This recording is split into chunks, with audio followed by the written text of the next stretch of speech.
ग्राहकों का भरोसा और उनकी अपनी नौकरी सब कुछ एक साथ खतरे में था। केतन जोशी ने हकलाते हुए कहा कि सिस्टम अब उसके कंट्रोल में नहीं है। वह जितना ठीक करने की कोशिश करता है उतना ही सिस्टम और बिगड़ रहा है। और इसी बीच एक कोने में खड़ी छोटी सी अनन्या मिश्रा यह सब चुपचाप देख रही थी। उसकी आंखें डर से नहीं बल्कि समझने की कोशिश से भरी थी। वह नोटिस कर रही थी कि केतन जोशी बार बार वही स्टेप दोहरा रहा है, बिना समस्या की जड़ तक पहुंचे। उसे लग रहा था कि असली रास्ता कहीं और है, लेकिन कोई उसकी तरफ ध्यान नहीं दे रहा था। बैंक के अंदर तनाव अब अपने चरम के करीब था और किसी को अंदाजा नहीं था कि अगला कदम इस कहानी को पूरी तरह पलट देने वाला है, क्योंकि जिस सिस्टम को बड़े बड़े एक्सपर्ट नहीं समझ पा रहे थे, उसकी परतें खोलने के लिए एक मासूम दिमाग अंदर ही अंदर तैयार हो चुका था। बैंक के अंदर अब डर सिर्फ चेहरों पर नहीं बल्कि हवा में घुल चुका था। लोग धीमी आवाज में बातें करने लगे थे, जैसे कहीं कोई और सुन न ले। टेक्निकल एक्सपर्ट केतन जोशी के माथे पर पसीने की बूंदें गिर रही थी और उसकी उंगलियां अब पहले जैसी तेज नहीं चल रही थी। प्रदीप सक्सेना कुर्सी पर बैठे बैठे सिर पकड़ चुके थे, क्योंकि उन्हें समझ आ चुका था कि हालात उनके हाथ से निकलते जा रहे हैं। तभी अचानक एक और कंप्यूटर से अलार्म की तेज आवाज गूंजी और स्क्रीन पर दिखा कि कुछ और अकाउंट से पैसे बाहर जा चुके हैं।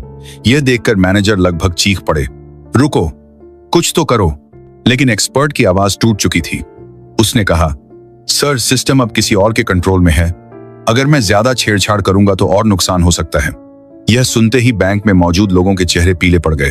कुछ ग्राहकों ने डर के मारे पीछे हटना शुरू कर दिया और इसी अफरा तफरी के बीच एक छोटी सी आवाज उभरी, जो इतनी हल्की थी कि पहले किसी ने ध्यान नहीं दिया। अंकल, मुझे एक बार देखने दीजिए। यह आवाज थी अनन्या मिश्रा की, जो अब तक एक कोने में खड़ी सब कुछ देख रही थी। सूरज मिश्रा चौंक गया। उसने तुरंत बेटी का हाथ पकड़ लिया और धीमी आवाज में कहा, नहीं बेटा, अभी नहीं। लेकिन अनन्या की आंखों में डर नहीं बल्कि भरोसा था। उसने फिर कहा, पापा, अगर हम सिर्फ वही करते रहेंगे जो ये कर रहे हैं तो सिस्टम कभी ठीक नहीं होगा। उसकी बात सुनकर केतन जोशी ने भी पलटकर उसकी तरफ देखा, जैसे पहली बार उसे एहसास हुआ हो कि यह बच्ची सिर्फ देख नहीं रही थी बल्कि समझ भी रही थी। लेकिन प्रदीप सक्सेना का धैर्य टूट चुका था। उन्होंने गुस्से में कहा, बिटिया, यह बच्चों का खेल नहीं है, यहाँ करोड़ों रुपये का सवाल है। अनन्या एक पल के लिए चुप हो गई, लेकिन तभी एक और अलर्ट बीप बजा और स्क्रीन पर दिखा कि फिर से पैसे ट्रांसफर हो रहे हैं। प्रदीप सक्सेना की आंखों के सामने अंधेरा छा गया। वह कुर्सी से उठकर खड़े हुए, हाथ कांप रहे थे और उसी पल उन्होंने महसूस किया कि अब उनके पास खोने के लिए कुछ भी नहीं बचा है।